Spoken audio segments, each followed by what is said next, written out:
Once you find yourself in conflict with a narcissist, it's a virtual guarantee they're going to start playing head games with you. That's why I put together a new course. It's very extensive called Anger Games. I'm going to teach you how to manage anger and conflict with a narcissist. There's a link below that's going to show you how to register, and I hope that you find it to be very insightful.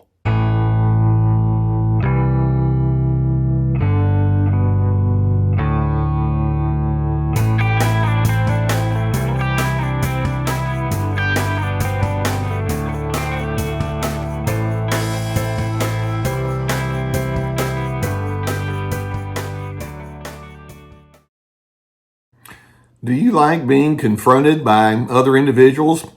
Now, really, I guess the answer to that question has to do a lot with that other person's intent or their methodology when they're confronting you. But I dare say most folks would say, I don't really enjoy being in the midst of conflicts. But if you're a healthy individual, you can recognize, you know what, there are times when we need to confront one another because that can lead to a healthy adjustments and change. It's a way for us to get to know one another in a better kind of way and a more honest kind of way. So confrontations are a reasonable part of growing relationships. We just need to know how to come to terms with our complexities. Now, when you bring a narcissist into the equation and you ask, well, what about that narcissist? Do they like being confronted? And frankly, they're petrified. They do not want to be confronted because in their mind, it automatically implies you're down on my case, aren't you? And they don't want that. They don't like that. They can become highly pathological in their responses to you. And it's important for you to realize that once you confront a narcissist, they have a desire to make you look and feel stupid. And so what they'll do is they'll pull out of their bag of tricks all sorts of mind games. And I want to specifically highlight to you 7 of the most common mind games narcissists will play when you confront them. Keeping in mind, it's all about them making you the problem. Of course, they're not going to admit it, but because they're gamesmanship, they're games players. But let's go through the 7, and then let's talk about how we're going to respond to that and what we can understand about it. Now, the first mind game that, as I just think about it, saying it, it's just like, yeah, this is so obvious. First mind game that they like to play is they like to turn the tables and become the interrogator. So you confront them, and they may say something like, who have you been listening to? Or where did you get an idea like that? Or why do you even feel the right to say something like this? And so in playing this particular mind game of becoming the interrogator, they're hoping to create doubt in you. Second mind game that they like to play, and that is they can take the moral high ground. And they can pretend to be self-righteous or at least self-impressed. And they might say something. Let's say you confront them about something that's not going on very well between you and them. And they might say something like, hey, look, I was just trying to get you to understand something very important. The implication is, can't you appreciate my excellent motives, which of course are not nearly as excellent as they want you to think. Or they might say something like, if you look at the entire body of evidence, you'll find that I'm the one who really cares about good results in our relationships. And here you are trying to question me, and I'm the one that brings so much good to the equation. That's what I mean when I say they'll take the moral high ground. A third extremely common mind game that they'll play with you is they'll flip the script. And by that, they may think something like, so you want me to change? You want me to change? Let's talk about who you are. There are so many different things about you that are so wrong. And here you are picking up on some things about me. Whatever you dislike about me is a reflection of your unresolved issues. And so they'll just put you on the defensive very quickly. And this is just a classic case of blame shifting. But it's their way of saying, you're not going to pin me down. I'm not going to let that happen. You're the problem. A fourth very common mind game that they'll play when you confront them is they'll focus elsewhere. And this is their evasiveness. For example, they may say something like, here you are talking about your problems with me. There are so many other people who are worse than me, and you need to focus on who they are and your interactions with them.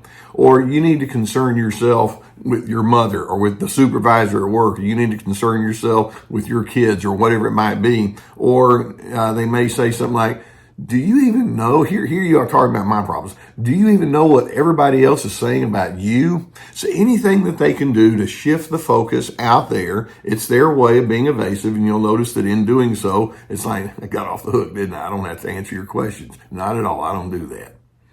A fifth extremely common mind game that they'll play with you is they'll question your logic. And this is a form, by the way, of invalidation.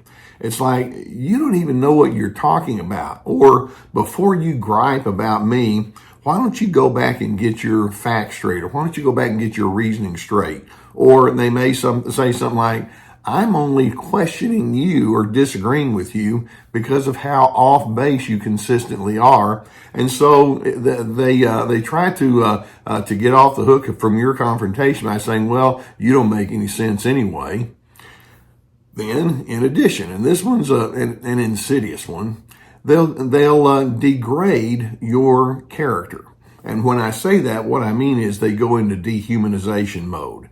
It's like, you know what, here you confront them, and they may come back with, you know what, you have so many issues, and you want to talk about me. You are one of the most messed up individuals I've ever met. Sorry, I'm not interested. In other words, you're not even worth my time. Go get a life, will you?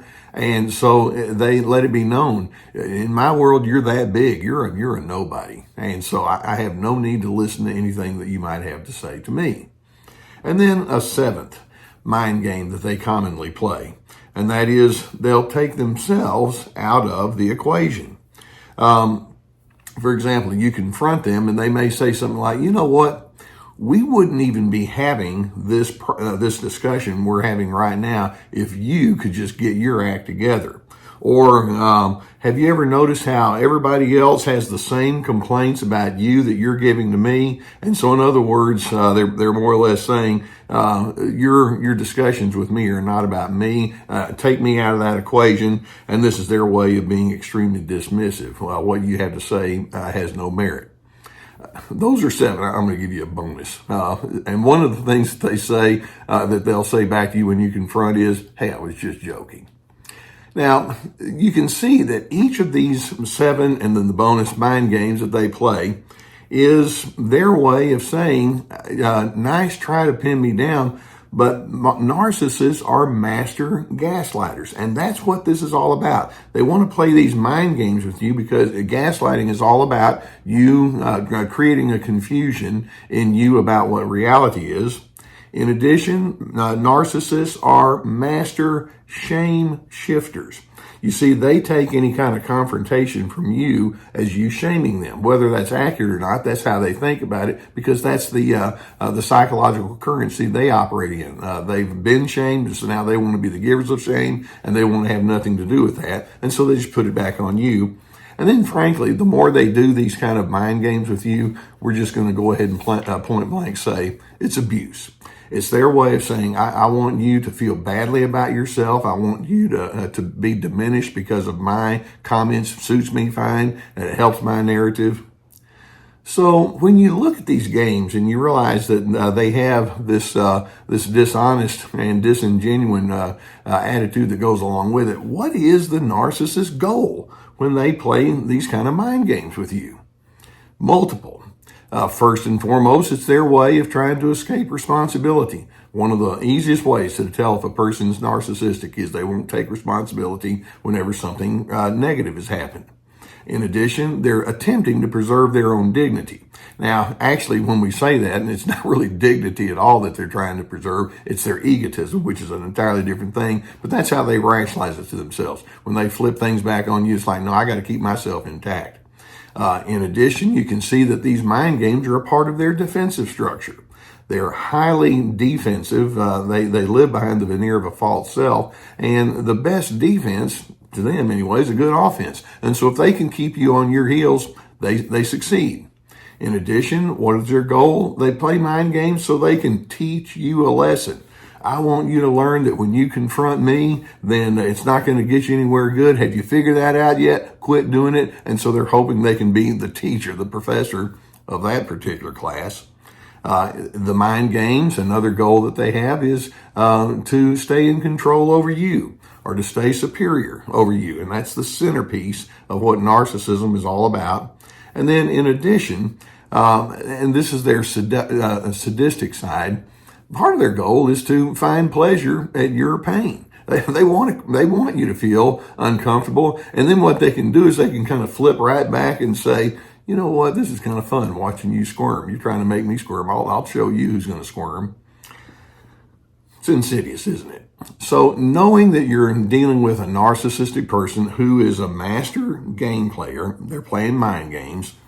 First, I'm hoping you can know you're very unlikely to change someone with a confrontation who has this falsely but grossly inflated ego. So just understand that. But then a second thought I'm going to say is, but sometimes you need to confront them anyway. Not so much that you're going to try to make them change, but it's your way of saying, sometimes I just need to hear myself stand up and speak my own truth.